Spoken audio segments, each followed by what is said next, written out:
Très vite, Frédéric. Claude Lévi-Strauss disait cette chose, il disait voilà, supposons que dans une certaine culture, on soit bruyant dans les fêtes ou je sais pas quoi, et supposons moi que j'ai besoin de silence pour travailler.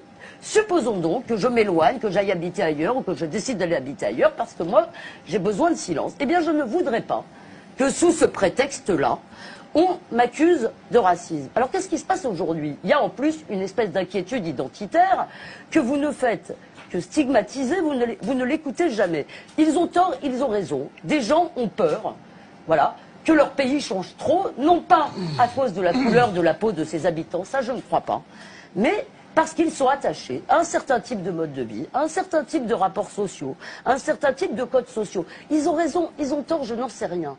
J'aimerais qu'on puisse discuter de ça.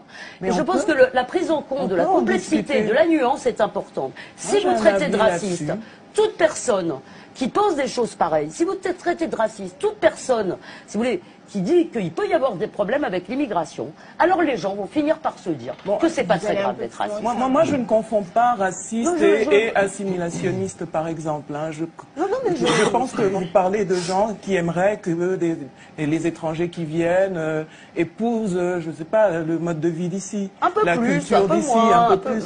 Mais on peut discuter de ça. Et donc, qui souffrent de voir le monde changer autour d'eux, leur culture disparaître, peut-être. En tout cas, être menacé d'après eux de disparition. Moi, ça m'intéresse beaucoup, cette réflexion-là.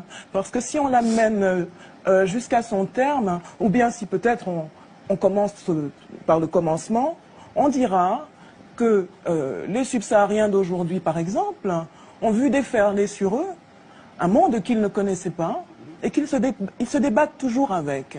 Hein? C'est ça, la colonisation. C'est la disparition du monde connu. Et on ne peut pas avoir fait ça à tant de cultures et se dire que jamais une addition ne vous sera présentée.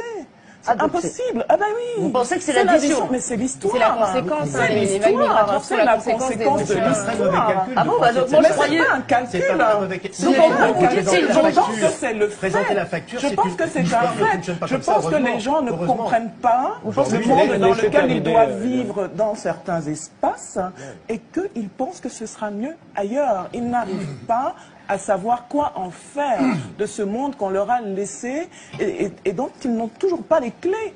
Hein?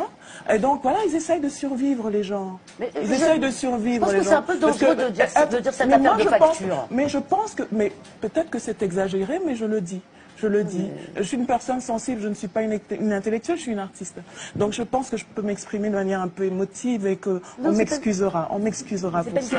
Mais je crois que sur le fond, je n'ai pas complètement tort.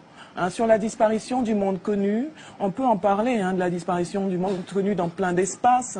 Les Amérindiens peuvent en parler, les Subsahariens peuvent en parler. Et qui a fait disparaître le monde connu? Et donc les gens qui ont souffert doivent... Non, je ne dis pas ça, mais je dis que l'être humain cherche l'endroit où il peut survivre.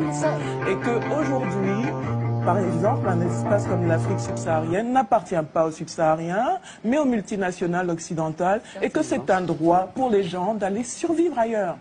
Et c'est cet ailleurs, c'est l'Europe, pour eux de manière logique, ils vont venir avec leur bagage identitaire, ce qu'il en reste du moins. Hein, parce que les gens ne sont pas des coquilles vides. Et peut-être qu'on peut aussi s'adapter un peu et faire un peu comme les Romains avant. Ils s'adaptent en restant un peu eux-mêmes. Ils s'adaptent en restant un peu eux-mêmes parce que c'est tout ce qu'il leur reste. Ce petit bout d'identité. La discussion. On peut en parler, mais quand on parle de cette disparition du monde connu, on ne dit jamais ça. On ne dit jamais que d'autres l'ont vécu avant. Et ces autres qui l'ont vécu avant, ils ont une bonne nouvelle pour vous. On n'en meurt pas de la disparition du monde connu, on invente autre chose. C'est ça qui va se passer. Et c'est déjà en train de se passer. Donc n'ayez pas peur. Nous allons tous survivre à ça. Moi j'ai pas peur, j'ai peur juste qu'on arrive Nous allons tous survivre à ça. Bruno Gassio. C'est marrant, quand elle parle, vous lui dites pas je peux. Mais apparemment, quand moi je parle, ça vous ennuie beaucoup. Je suis navrée. J'ai très peu Demandez à Frédéric de ne plus m'inviter. Je rattrape. C'est pas ça, c'est qu'elle sait finir une phrase. Ah oui, et elle a appris à finir une phrase. Oui, mais moi j'ai pas appris. J'espère que vous m'apprendrez à faire des bonnes blagues et à finir mes phrases, cher Bruno. Donc je pense profondément que je vais mettre les pieds dans le plat un petit peu. La France est un pays profondément raciste. Et on en a, nous les Blancs, je veux faire, le côté raciste. 400 ans d'esclavage, 350 ans de colonisation, ça ne s'efface pas comme ça. Et on a toujours le sentiment, nous, Blancs, que l'on doit aider le noir à s'intégrer chez nous. On doit aider l'arabe à s'intégrer. On a une espèce de paternalisme qui traîne comme ça, toujours, toujours, toujours et toujours. Je vais vous raconter une histoire d'un ami à moi que je ne citerai pas parce qu'il ne m'a pas autorisé à le faire et qui ne sait même pas que je veux parler de lui, qui est chirurgien. C'est un très grand chirurgien. Il change le cœur et les poumons des gens. Il se trouve qu'il est algérien. Il a fait ses études en France. Et on le laisse faire son travail de chirurgien tant qu'il opère. Lorsqu'il demande à être entendu, à être professeur, à dire, par exemple, on pourrait faire fonctionner l'hôpital différemment, on lui fait comprendre qu'en tant qu'Algérien et en tant qu'homme accueilli chez nous, il faut qu'il la ferme. C'est un peu comme s'il travaillait dans un garage, on lui dit tu sais réparer les bagnoles mais tu dirigeras jamais le garage. Et la France en est encore là. Et je crois que vous avez tout à fait raison, la colonisation, ce qu'on a fait à l'Afrique, à un moment, ça nous revient dans le pif parce que là-bas, il y a une telle misère. On a créé une telle misère, de tels déséquilibres que les flux migratoires viennent chez nous, ils viennent vers nous. Et nous, on se dit encore quand ils arrivent, oh, on va vous expliquer comment il faut faire les gars. Si on leur foutait la paix déjà chez eux, on les laisserait faire avec leur culture. Et quand ils arrivent avec leur culture, c'est pas à eux de s'adapter à 100%. On doit aussi s'adapter un peu. On s'est adapté à la musique, on s'est adapté à la bouffe. On peut aussi sans doute s'adapter à d'autres trucs. On peut s'adapter à